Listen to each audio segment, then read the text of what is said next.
তিনটে আমার দোকান থেকে নাইটি নিয়ে আসলাম, আমার দুই মায়ের জন্য আর আমার জন্য। ঠান্ডা পড়ে গেছে তাই। প্রথমে দেখাচ্ছি আমারটা, ঠিক আছে? আমারটা পুরোটাই খুলে দেখাবো, আর দুটো খুলবো না। আর দুটো খুললে বুঝতে পারছো ভাঁজ করতে সমস্যা হবে। এই হচ্ছে খদ্দর কাপড়ের নাইটি, এই দেখো। আর এই নাইটি না আমার কিন্তু আগাগোড়াই ছিল, আমি পরতাম। যেরকম আমার নিচে দোকান ছিল, তো আমি পরে কাজ করতে খুব সুবিধা হতো এই নাইটিগুলো, ঠিক আছে? আর দুটো ছিল আমার কাছে।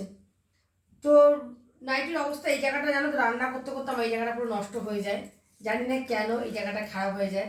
তো এবার ভাবছি ওই পুরোনোগুলো আর পরবো না, কারণ ওটা অনেক বছর হয়ে গেছে, প্রায় আমি 4 বছর মতন পরেছি। আবার কত বলো তো? দোকানে যখন নতুন আছে তো নতুন একটা নিয়ে নিলাম। আর ওই ওই নাইটিটা পরে না ভিডিওর সামনে আসতে কেমন লাগে, এই জায়গাটা কেমন হয়ে গেছে বললাম না, তার জন্য দেখো আবার নতুন একটা নিয়ে নিয়েছি। কেমন হয়েছে দেখো তো। আচ্ছা, এটা আমার গেল। আর এই একটা যাচ্ছে, এটা যাচ্ছে আমার শাশুড়ি মায়ের জন্য। কেমন হয়েছে বলবে তো?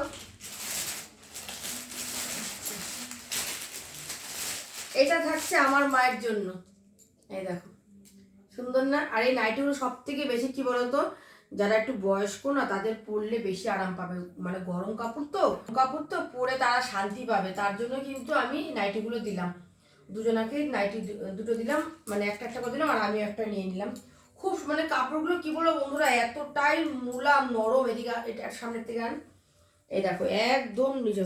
এই এই কাপড়ের কিন্তু আরেকটাও আছে একটু কম দামের মধ্যে, সেটা আমি দোকানে রাখিনি, ঠিক আছে? এমনকি সেই জিনিস আমিও পরেছি কম রেঞ্জের ওপরে, সেটা আমি আনিও নি রাখিও নি, একটু বেশি দামের মধ্যেই নিয়ে এসছি, যাতে পরে আরাম পাওয়া যায়। আর এই নাইটিটা আমি এখনই পরবো, এই জন্য খুলে ফেললাম। কেমন আছে নাইটিগুলো অবশ্যই একটু জানিও তো কমেন্টে, ঠিক আছে? হুম।